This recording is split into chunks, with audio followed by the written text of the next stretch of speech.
Bună ziua și bun găsit la un nou episod al podcastului nostru Business Mindset sau, cum ne place să spunem în limba română, modul de gândire antreprenorial. Sunt Adrian Haideț, consultant în transformare de business și voi fi gazda dumneavoastră în încercarea de a găsi răspunsuri cât mai bune la provocările actuale din mediul antreprenorial. Facem asta cu invitați care prin activitatea lor zilnică încearcă să remodeleze, să îmbunătățească continuu acest mediu de afaceri. Fie că ești un antreprenor cu experiență, fie că ești un antreprenor în devenire, un specialist din mediul privat sau doar cineva care vrea să afle lucruri noi, ești la locul potrivit. Venim cu exemple de bună practică, de lecții învățate, soluții, idei pe care le poți aplica cu ușurință și în afacerea ta. Toate la Business Mindset.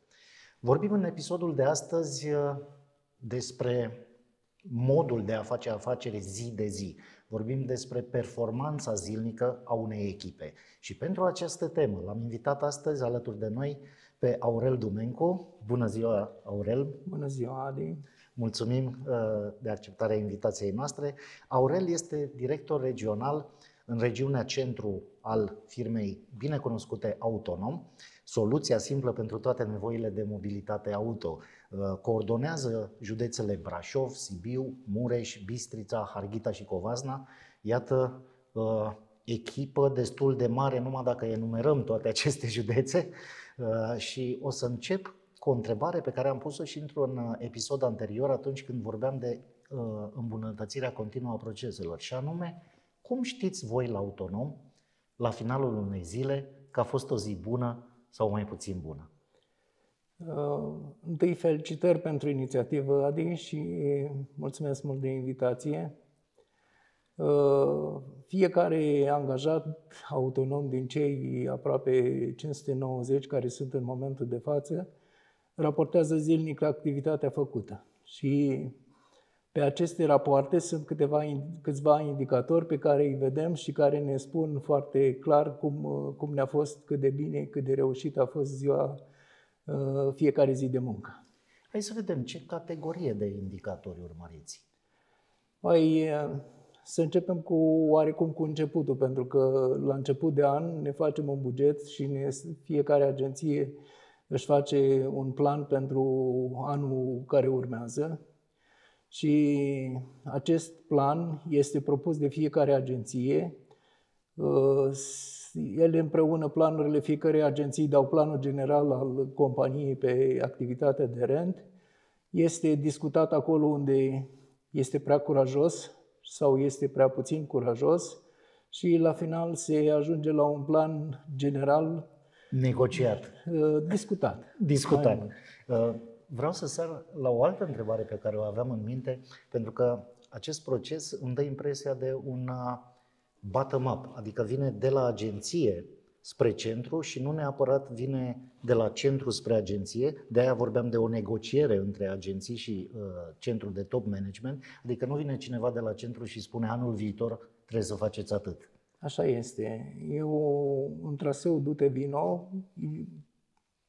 Propunerea inițială pornește de la agenție, pentru că ea este cea care cunoaște foarte bine specificul local, cunoaște foarte bine ce s-a întâmplat în anul anterior și care sunt provocările și în funcție de acestea își stabilește fără nicio problemă planul pentru anul următor și acesta, așa cum am și spus, este validat de planul general și la fel se întoarce cu planul individual sau pe fiecare agenție sau departament în parte. Și vorbim la această cascadare de la central spre agenție. Vorbim de o cascadare pentru echipe sau mergem chiar până la planul individual de indicatori de atins? În activitatea de rent este vorba de muncă în echipă și este vorba de plan de echipă. De cele mai multe ori și acești indicatori care sunt în general concentrați pe partea de încasări, adică cifră de afaceri, pe profitabilitate și pe grad de închiriere în mod deosebit, pentru că activitatea de rent este foarte asemănătoare cu activitatea hotelieră, unde gradul de încărcare este indicatorul cel mai urmărit, la fel și în activitatea de închirieri, gradul de închiriere este indicatorul cel mai urmărit și de cele mai multe ori Din punct de vedere practic, dacă un grad de închiriere zilnic nu depășește 70%, sunt probleme și atunci, funcție de ceilalți indicatori care sunt prevăzuți în raportarea lunară, ar trebui făcut ceva. Înainte să ajungem și să ne întoarcem la acest 70%, haideți să povestim puțin cum se întâmplă la Autonom o ședință de analiză a indicatorilor zilnici. Când o faceți? La final de zi, la începutul zilei următoare? Cum programați aceste întâlniri de analiză? Sunt mai multe tipuri de analiză. În primul rând, pentru fiecare dintre angajații noștri este o evaluare semestrială care se face în funcție și de acești indicatori. Nu sunt numai aceștia. Sunt foarte mulți din zona de evoluție profesională și personală, dar și acești indicatori fac parte din evaluarea semestrială. De asemenea, există în fiecare lună o ședință lunară în care sunt analizate rezultatele pe luna anterioară și, de asemenea, sunt discutate pe fiecare capitol în parte care au fost cauzele generării unor rezultate foarte bune sau rezultate mai puțin bune. Și pentru că ajungem aici, înseamnă că la fiecare indicator avem un țel de atins. Și un minim, cum era vorba de acest 70%, dacă nu e măcar 70%, trebuie luate, bănuiesc, niște măsuri, contramăsuri. Deci nu se atinge țelul, ce se întâmplă? Nu există nicio constrângere din punct de vedere al companiei, al managementului companiei. Fiecare își face, așa cum și-a făcut planul singur, în același fel își face și reglajele în timpul zilnic și în timpul unei săptămâni și luni de activitate.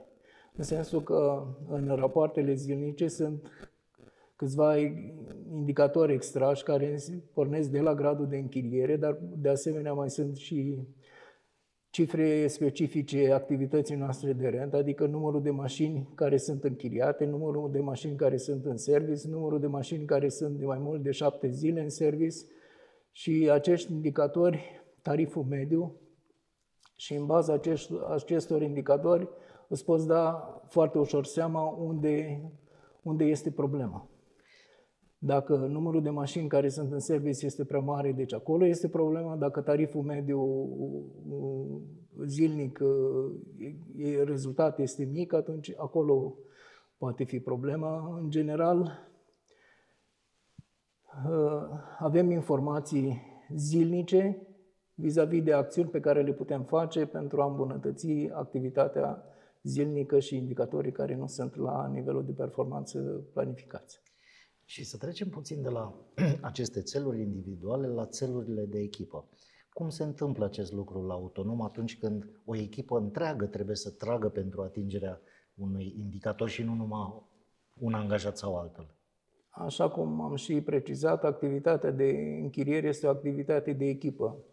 Nicăieri nu se poate desfășura o activitate cu un singur om și atunci, pe măsura creșterii nevoilor și necesităților de închiriere, deci cererilor și comenzilor, în aceeași măsură crește și numărul mașinilor și numărul angajaților care se ocupă pentru desfășurarea activităților operaționale de zi cu zi.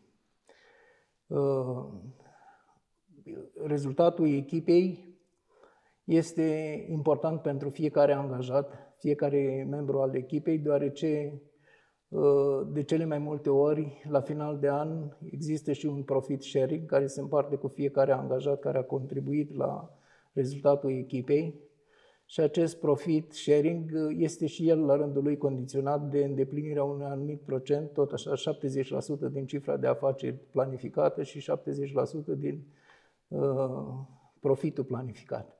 Și atunci fiecare angajat știe în mod normal pentru ce muncește și are un obiectiv foarte, foarte clar, acest profit sharing de la final de an.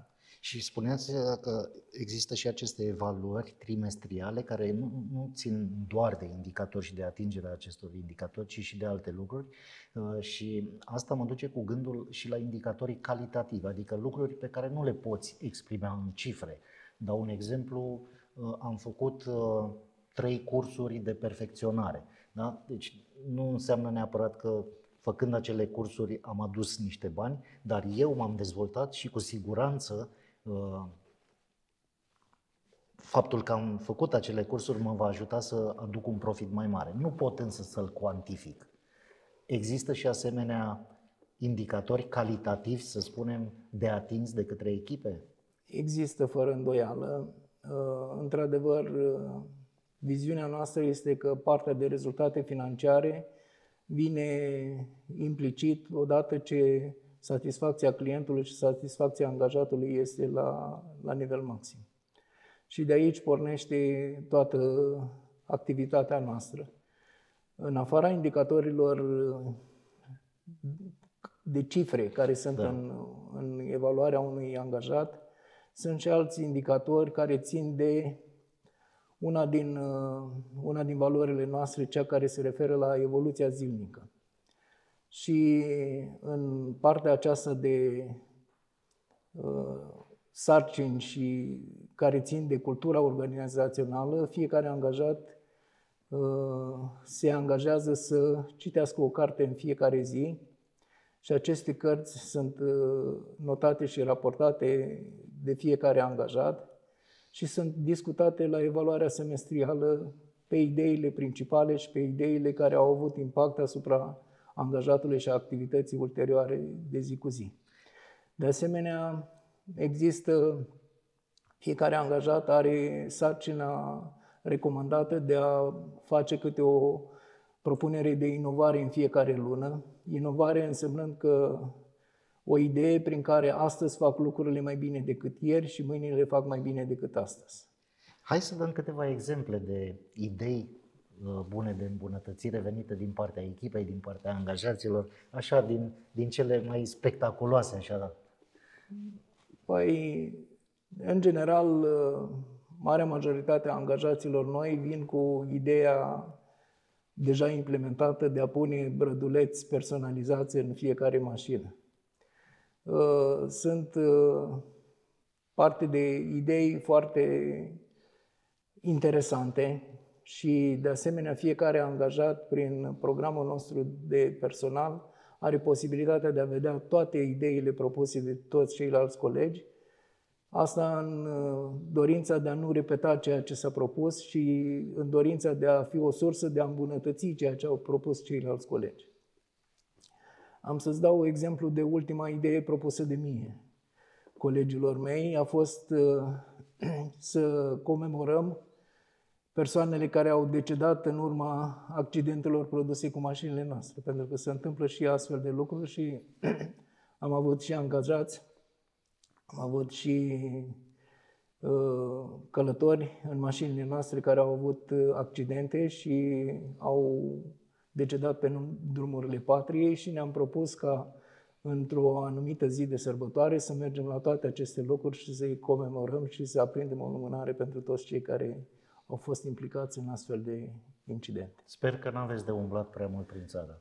Nu sunt foarte multe, dar sunt, pentru că așa e specificul condusului auto încă în țara noastră. Și pentru toate aceste idei există și o premiere sau nu știu, dacă am o idee foarte bună care aduce poate și un beneficiu material firmei, am vreun câștig sau este doar o parte a culturii organizaționale, faptul că vin în fiecare lună cu idei noi? Este în primul rând o parte a culturii și implicit ea se poate premia la propunerea celui care coordonează activitatea și cel care coordonează colegul care a venit cu o idee foarte, foarte bună. Și fără nicio problemă, nu avem nicio reținere din a-i premia, inclusiv cu asigurarea unor excursii în afara țării pentru cei care sunt meritoși și orice altă variantă de acest gen. Vreau să mai spun un singur lucru, că în afară de partea asta de citit și inovații, mai există o obligație legată de cultura noastră, cea de a avea un număr de 50 de ore de training anual. Deci 25 de ore de training semestrial și acest lucru este urmărit la fiecare evaluare semestrială și de cele mai multe ori colegii noștri au mult mai mult decât cele 25, respectiv cele 50 de ore de training care poate fi training intern, training extern, training on the job și sunt cel puțin 3 variante de training la care colegii noștri pot participa zi de zi online. Da, am insistat să ne întâlnim pe această temă, cunoscând faptul, și cred că este cunoscut acest lucru în toată țara, că firma Autonom vine tot timpul cu lucruri noi privind cultura organizațională, de exemplu, treaba asta cu cititul cărților și este ceva unic. Prima oară când am auzit-o la Autonom. De unde a venit ideea asta de a citi cărți? Și bineînțeles că vorbim de cărți de business, nu vorbim de romane polițiste. În principal cărți de dezvoltare personală, dar esența este în a menține aprins pofta de citit. Asta este cea și aici ne-am și adaptat foarte mult în zona faptului că mulți dintre agenții noștri circulă foarte mult cu mașinile în transferuri, ducând mașinile dintr-o locație în alta sau ducând clienții noștri dintr-o locație în alta. Și atunci când cursa este liberă, goală, fără client, colegii noștri au abonament la audiobook-uri și pot permanent să audieze în timpul cursei un podcast, un audiobook, o carte, orice îi pasionează și îi atrage. Împletind utilul cu plăcutul, exact. Da, mai ales când sunt distanțe atât de mari. Vreau să întreb, deci toate aceste standarde... N-am răspuns totuși la întrebare vis-a-vis de unde a venit această... De unde a venit ideea cu cărțile, da. Deci vine de la fondatorii acestei companii, doamna și domnul Ștefan de la Piatra Neamț. Doamna Ștefan și domnul Ștefan au avut un anticariat pe vremea când Marius și Dan, cei doi mentori și cei doi asociați ai firmei noastre, erau încă copii și au fost obișnuiți de mici să citească permanent.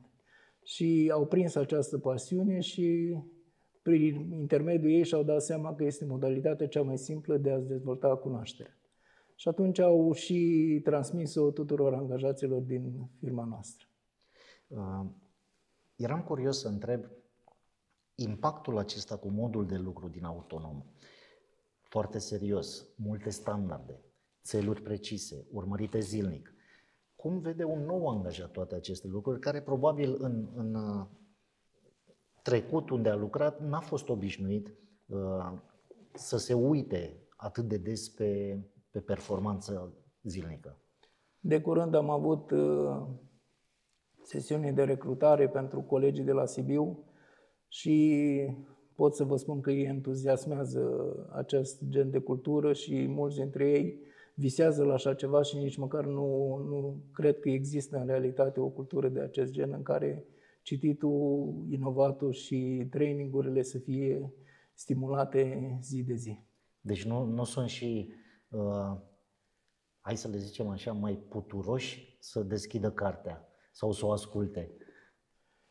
Nu e vorba de puturoșenie, e mai mult vorba de timp ocupat. Marea majoritate a colegilor noștri, dacă iese să plângă de ceva, se pot plânge că nu au timp de așa ceva. Ăsta e și motivul pentru care noi am extins partea asta de citit și către audiobook-uri și către orice altă formă care te poate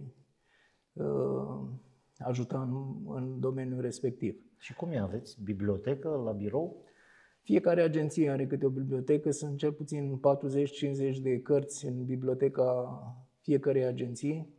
Să avem un număr de vreo 10 cărți care le recomandăm noilor angajați să le citească în primul an de activitate. Și este domeniul în care bugetul este nelimitat, continuu. Adică orice angajat care își dorește să citească o carte este liber să o comande și să o introducă în biblioteca unei agenții. Citesc cărți, merg la traininguri, se uită pe indicator zilnic. Cam care este feedback-ul unui angajat după un an la Autonom? Feedback-ul, în general, satisfacția angajaților și implicarea lor, engagementul lor este la nivel ridicat. Am avut măsurători ale acestui indicator făcute an de an și De multe ori, indicatorii obținuți de compania noastră sunt asemănători cu cele specifice unei biserici sau unui cult.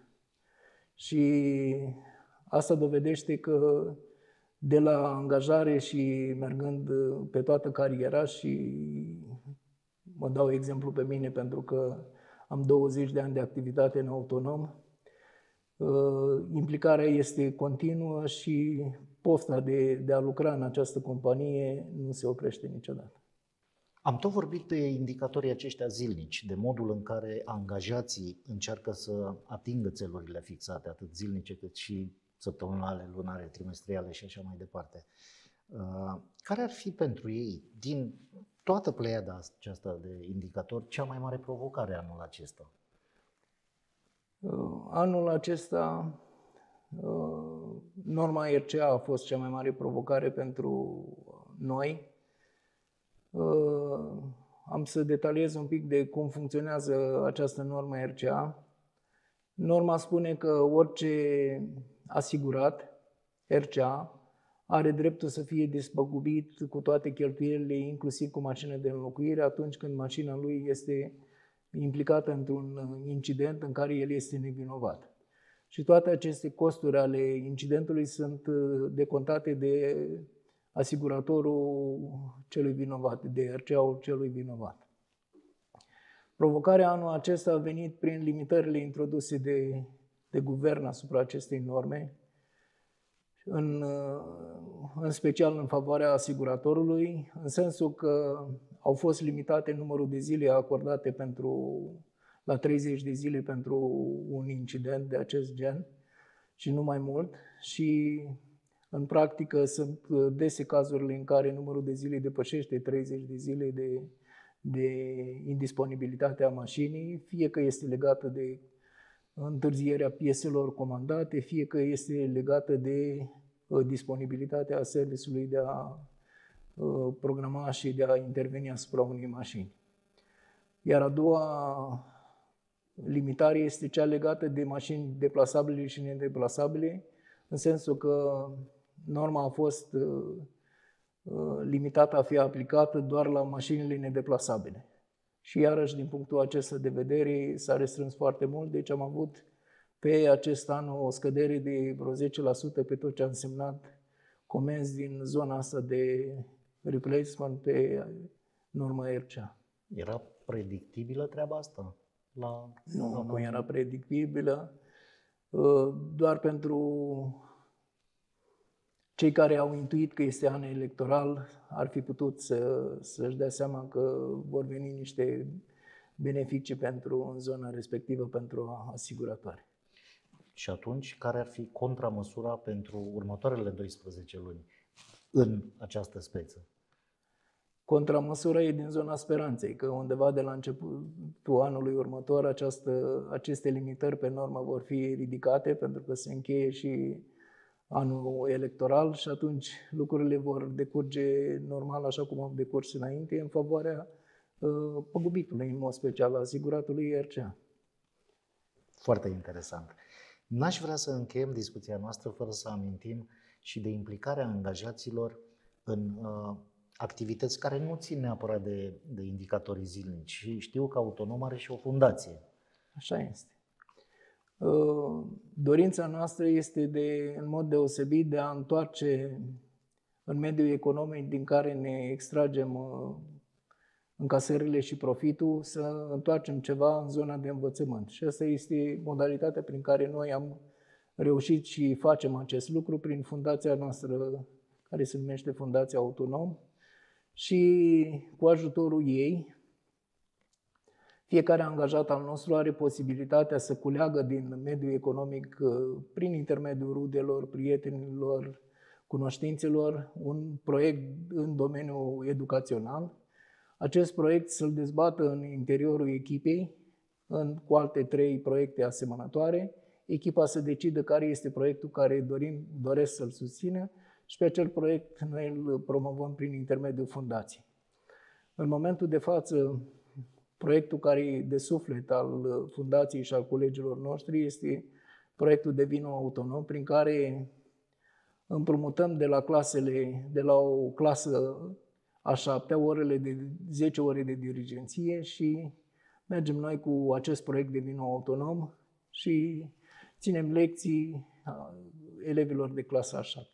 Și este un proiect de mare impact în acest moment și toți cei care au avut șansa să să participe la acest proiect, au fost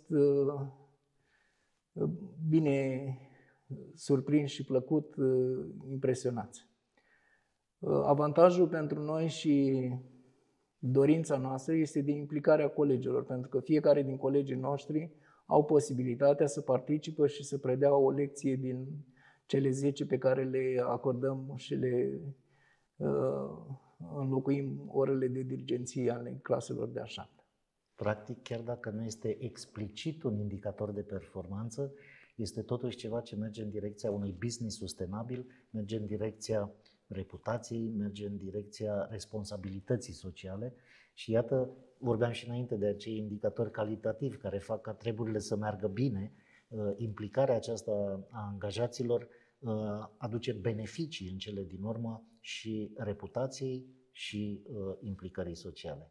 Așa este, reputația este un element foarte important pentru o companie și în aceste evaluări semestriale, inclusiv acest numărul de ore de voluntariat pentru fundație și extra pentru orice alt proiect existent, chiar la finalul acestei săptămâni avem un proiect la care colegii noștri sunt invitați să participe și o să participe, de plantare de copaci, care nu are legătură nici cu un mod deosebit cu partea de educație, dar e voluntar și avem lună de lună colegi care se implică în proiecte de acest gen. Am început cu indicatori, terminăm cu indicatorii. Cum arată viitorul din punct de vedere matematic?